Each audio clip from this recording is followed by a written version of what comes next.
नमस्कार। आज के इस विश्लेषण में हम इतिहास के एक ऐसे पन्ने को पलटने वाले हैं जो ऊपर से देखने पर तो ये काले जादू, अंधविश्वास और डरावनी कहानियों से भरा लगता है। लेकिन जरा रुकिए, जब हम इसे अर्थशास्त्र और इंसानी व्यवहार के नजरिए से देखते हैं ना, तो एक बिल्कुल ही अलग और सच कहूं तो चौंकाने वाली तस्वीर सामने आती है। आज हम 16वीं और 17वीं सदी के यूरोप में हुए उन मशहूर विचक्राफ्ट ट्रायल्स यानी जादू टोने के मुकदमों के पीछे काम कर रही उन हिडन फोर्सेस या छुपी हुई आर्थिक ताकतों का पर्दाफाश करेंगे, जिनकी अक्सर कोई बात ही नहीं करता। ये सिर्फ जादू टोने का किस्सा नहीं है, ये कहानी है संसाधनों की भयंकर कमी की, संस्थाओं के काम करने के तरीके की और उन खौफनाक इंसेंटिव्स की जिन्होंने एक पूरे समाज को अपने ही लोगों के खिलाफ खड़ा कर दिया। तो चलिए बिना किसी देरी के इस ऐतिहासिक मिस्ट्री की परतों को खोलते हैं। ठीक है, तो चलिए सीधे इसमें गोता लगाते हैं। 60,000 ये कोई मामूली नंबर नहीं है।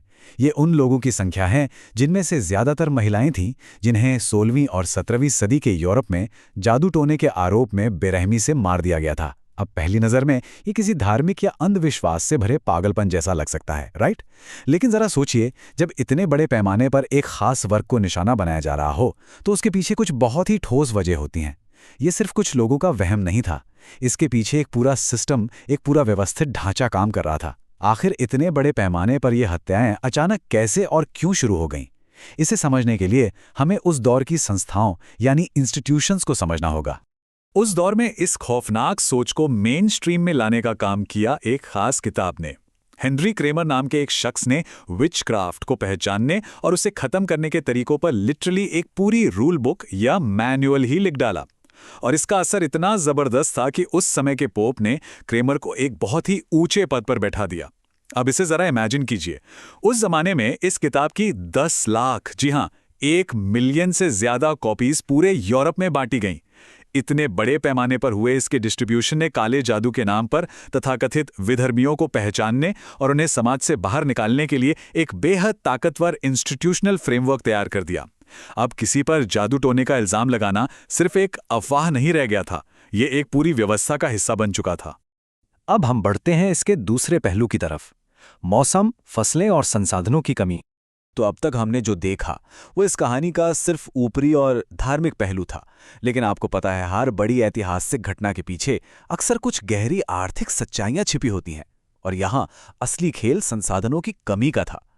1550 से 1630 के बीच के उस भयानक दौर को देखिए। यूरोप का मौसम अचानक से बेहद कठोर हो गया था। इतिहासकार इसे अक्सर लिटिल आइस एज कहते हैं। इस दौरान बेतहाशा बारिश हुई, भयंकर ओले गिरे और तापमान एकदम से नीचे गिर गया। अब सोचिए, इसका सीधा असर किस पर पड़ा होगा?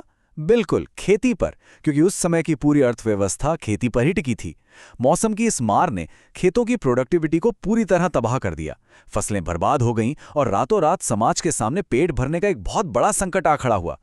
और ये बहुत ही शानदार तरीके से दिखाता है कि कैसे संसाधनों की इस अचानक हुई कमी ने एक खौफनाक डोमिनो इफेक्ट शुरू कर दिया। मतलब एक के बाद एक चेन रिएक्शन। स्टेप 1, बहुत ही खराब मौसम। इससे हम आते हैं स्टेप 2 पर, फसलों का पूरी तरह बर्बाद होना।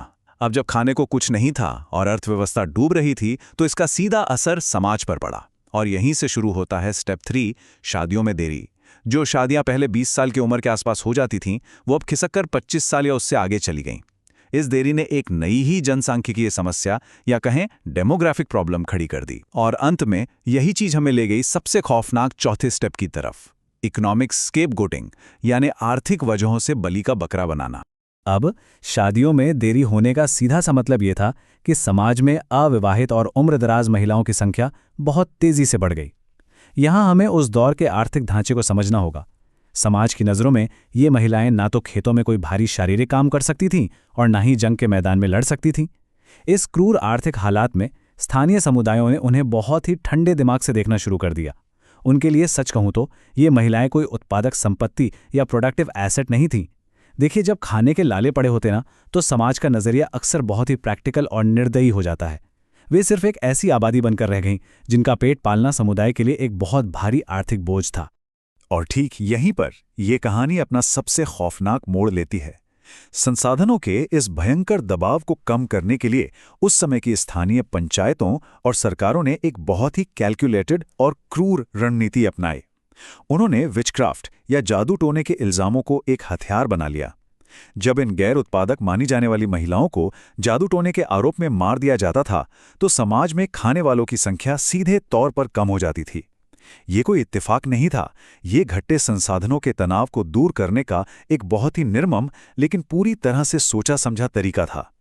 मोह कम होंगे तो राशन ज्यादा बचेगा, इस डरावनी सोच ने इन हत्याओं को एक तरह की संस्थागत या इंस्टीट्यूशनल मंजूरी दे दी।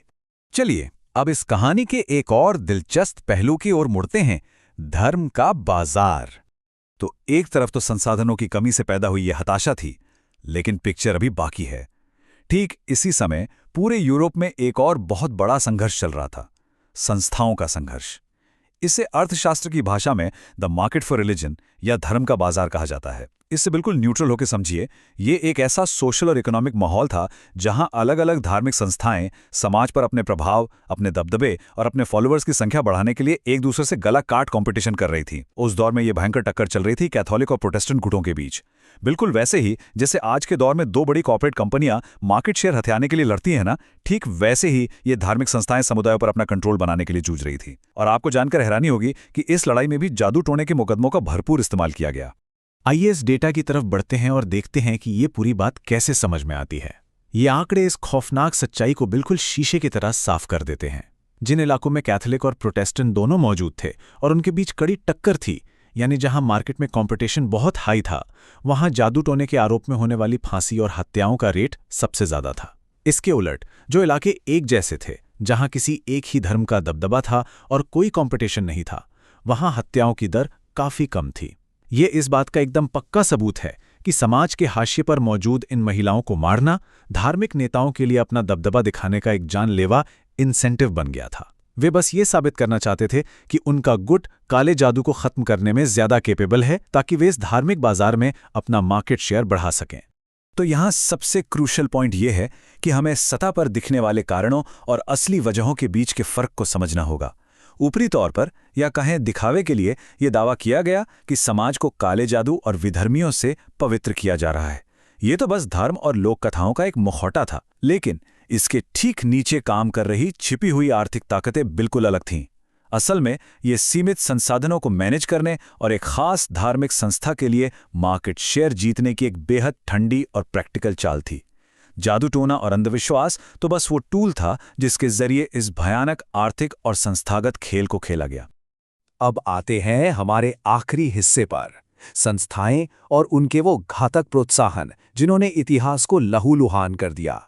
अगर हम इतिहास को एक ट्रू क्राइम इकोनॉमिक मिस्ट्री की तरह देखें तो बहुत सी परतें अपने आप खुल जाती हैं। हमारा यह पूरा विश्लेषण हमें बताता है कि जब मानव समाज भारी दबाव और संसाधनों की कमी से गुजरता है तो इंसानी व्यवहार की बुनियादी मशीनरी आखिर कैसे काम करती है। संस्थाएं, चाहे वो धार्मिक हों या प्रशासनिक, अक्सर अपने फायदे के लिए ऐसे इंसेंटिव्स या लालच पैदा करती हैं जो समाज के सबसे कमजोर लोगों के लिए जानलेवा साबित होते हैं। ये कहानी सिर्फ 16वीं सदी के यूरोप तक सीमित नहीं है। ये सत्ता, अर्थशास्त्र और इंसानी फितरत के एक बहुत ही डार्क साइड की कहानी है। और इसी विचार के साथ हम आज के इस विश्लेषण के बिल्कुल अंत पर पहुंच गए हैं। लेकिन जाने से पहले मैं आपको एक विचार के साथ छोड़ना चाहता हूं। जरा सोचिए, क्या आज की हमारी आधुनिक संस्थाएं भी इसी तरह आर्थिक तंगी और इंसेंटिव्स का इस्तेमाल करके समाज में नए बलि के बकरे नहीं बनाती? इन अदृश्य आर्थिक ताकतों का नेचर आज भी वैसा ही है, बस उनके काम करने का तरीका बदल गया है। इस बारे में जरूर सोचिएगा। हमारे साथ इस सफर में जुड़ने के लिए आपका बहुत बहुत धन्यवाद।